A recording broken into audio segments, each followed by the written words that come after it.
There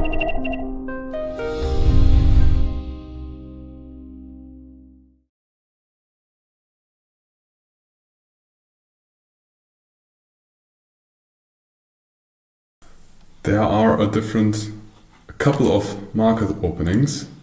We'll go through them. So the market opening is one of the most anticipated trading times with the market closing and news, of course, but the opening happens every day in the closing as well, and it is very anticipated because players had time to adjust their perception, or things happened overnight because somebody's always awake on planet Earth, and that determine changes. Maybe they need to adapt their position or their investment decisions. When interpreting the opening, the context is crucial, so you always need to look where is the opening compared to the previous day or previous week's session. The greater the confidence with the auction of the opening, the higher the probability that it will continue in this direction. There are 4 unique opening patterns. There is the open drive, the open test drive, the open rejection reverse, and the open auction. We will now go through them step by step. In the open drive, you hopefully by now will already have spot the opening itself. So the opening is down there. There is a strong immediate movement in the direction or from the direction of the opening price. As you can see, in the first 30 minutes, all the letters A, we just went up there. And in the second half, we continued most likely to the upside, or we made a small dip and then continued to the upside. But you can see there is a very strong movement directly after the opening. This indicates a high conviction because a lot of market participants decided to buy at market open, and there have not been enough sellers, and they participate very aggressive, because if it would be not as an important change of value or perception shift, they would try to get a cheaper price and scale in over the day or during the day, but they act very aggressive. This very often leads to a trend day, because if there is a high conviction in the beginning, most likely there will all be a need to trade for the rest of the session. And there are minimal pullbacks in this initial move, and it suggests that the market sentiment is clear and directional from the start. Important that there is an increase in volume to confirm that it's not an open test drive. But what is an open test drive? We will go through that in the next example. So the initial move is also in one direction and testing a nearby support or resistance. Very often there is a nearby support or resistance of the previous day, previous week, previous month, and that one is tested. And after the test, price reverses. So either buyers or sellers are not strong enough, and then price goes to the opposite direction. This indicates initial hesitation followed by a strong conviction, and commonly leads to a directional trend for the rest of the day, and reflects the market to test a level before committing. In the open rejection reverse case, there is a strong initial movement in one direction, but it is quickly reversed. In this example, we have strong movement to the downside, and then this one is reversed and pushed to the upside. Price rejects the opening level and then moves decisively in the opposite direction. As we see here, we had an opening, we moved in one direction very strongly, but it was reversed completely. It's like the UNO reverse card just in trading on the stock exchange, and this indicates that the initial move was not strong enough and unsustainable, and this very often leads to a reversal day or a change in trend. So when we're coming from a downtrend and then we have an opening, for example, we have a value area here, we have an opening, and then we have a strong push, and this gets reversed. We step into the previous area. This can be a very sign of a trend reversal if this has been a downtrend. So opposing sentiment after rejection is dominant, and the initial movers are not there anymore. And there is the last one. Is it the last one? I think no, it is the third one, the opening auction. In the opening auction, there is no strong directional bias. Price just oscillates around the opening level. This is a paradise for scalpers, and it reflects balanced market sentiment, no immediate conviction or no dominance of buyers and sellers. This leads to a choppy and range bound movement initially, and price often stays within the defined range of the opening range or the previous day range. Common, those are non-trend days, low volatility initially, very short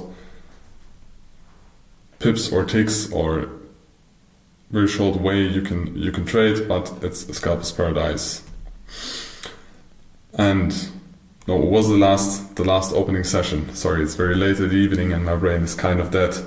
We also have the open in balance. So when we have the different open scenarios, we can have open drive, open test drive, open rejection reverse, or the open auction.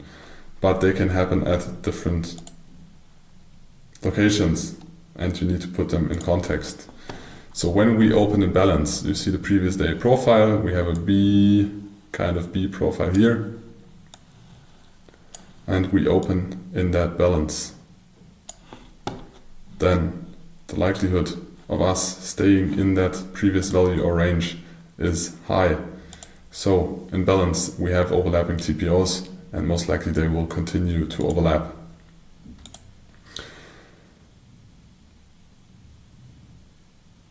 So the risk we take when we trade there are low because the previous day we already accepted this, over a long time we already accepted this price range, and the likelihood of us accepting this price range again during this day is very high.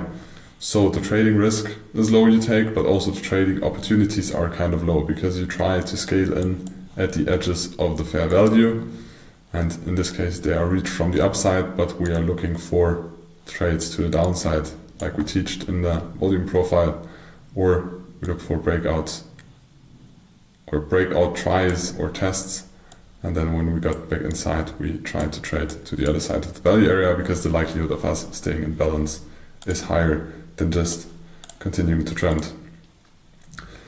The daily range probably will be within the previous day range. If the open is outside of the previous balance, so as you can see, we have a previous profile, we had the open here, we accumulated down or below the open, we had a value in here, but we closed the day of the session of the previous day already here, so this can be a sign of strength because we are closing on the upper part of that profile and outside of the previous day value. And in the finishing auction, some big players had a big interest to buy, or if we are in a downtrend, liquidate their short positions. And on the next day we have another sign, we open above the previous day value, so it is another indication of strength because directly at the open then some very strong buyers step in. So we do a small retest of the value area, or most traded accepted area, the mountain. So as you can see, this is the mountain of the previous day. We test it and then we have a strong initial push, and then we kind of slow down, but we continue to accept higher prices.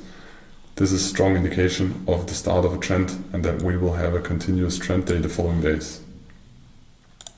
So at this day and the following days. So we have a higher risk because we have more movement in the market, but we also have a higher opportunity and the extension of the previous day extreme significantly outside of the value range or the previous day range. If the open is not outside of the value range but inside of the extremes of the previous day profile, if it is outside the range, so absolute high and absolute low of the previous day profile, like we can see in this case, it is even a more or even stronger signal, stronger signal. Above and below the previous day there, so the open is above or below the previous day open, could be also above here, would be the same just for a bullish example. There is unlimited potential of price discovery because the previous day nobody was interested in trading at that price, or the price was in balance, and in the pre-session or overnight session the perceived value of the asset changed so much, or the accepted value, that we open outside of the day's range, previous day range. So the likelihood of us going to price discovery and shifting the value is very high. The size of the initial balance in this case is key. If we then create a very small initial balance, you always need to put this in context with the previous day. There is no defined size of big and small of the initial balance. If we have a small initial balance, the likelihood of a trend day is very high. So if we have a small initial balance, the trend most likely is gonna get even stronger. If we have a big initial balance, the likelihood of a balance, just a shifted balance day, is higher. So the things you should look at first is the close.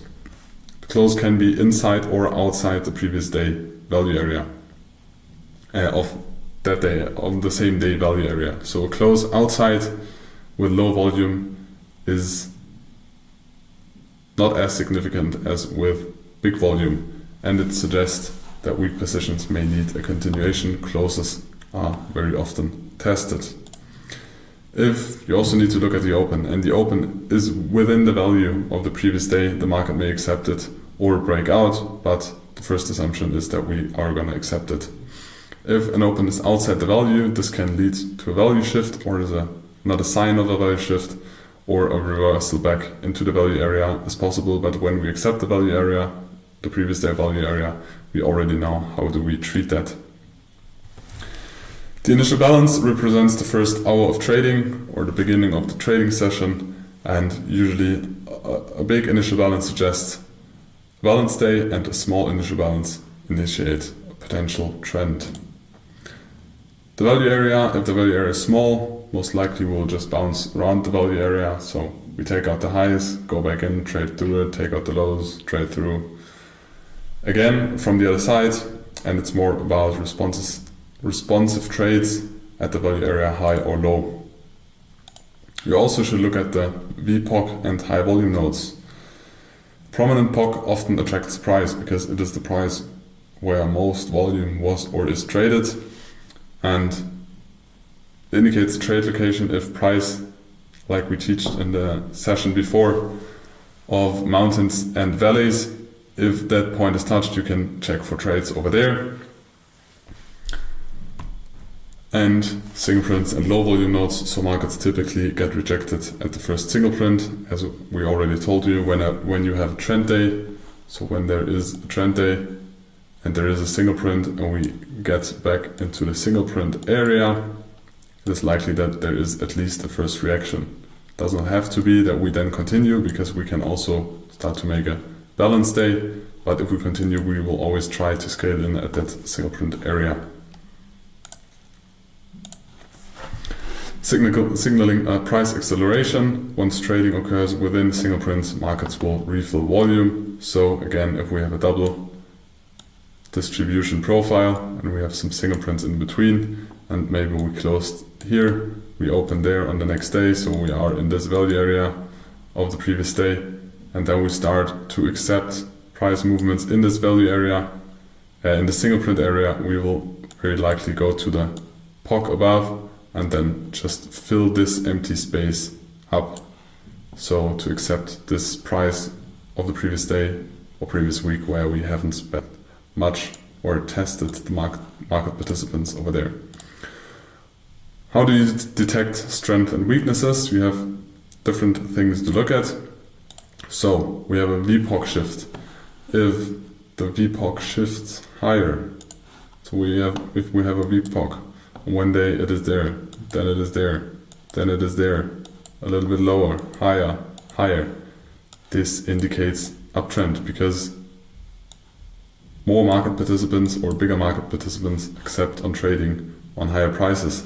Same is to the downside. If VPOC is falling or lower than on the previous day, this indicates weakness, so bearishness. We should look at the close. So when we have a value area, or we created a value area during the day, it doesn't matter in which profile, if it's a B, D, P shape, doesn't matter.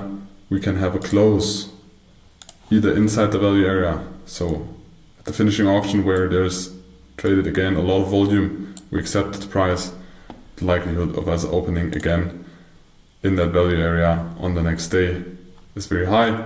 If we close at the extreme of a profile, so on the top or on the bottom, then it is the first sign of a trend shift or a perceived value shift. And if we have a value area like this, and we would have a B profile on this day, and we close at the other extreme of a profile, this is even a stronger signal of a continuous or following trend shift. Next to close, we also have the open. As I already explained, if we open in the previous day value area, then most likely we will accept it, or our first plan is to search for balanced trades on the bottom and on the top.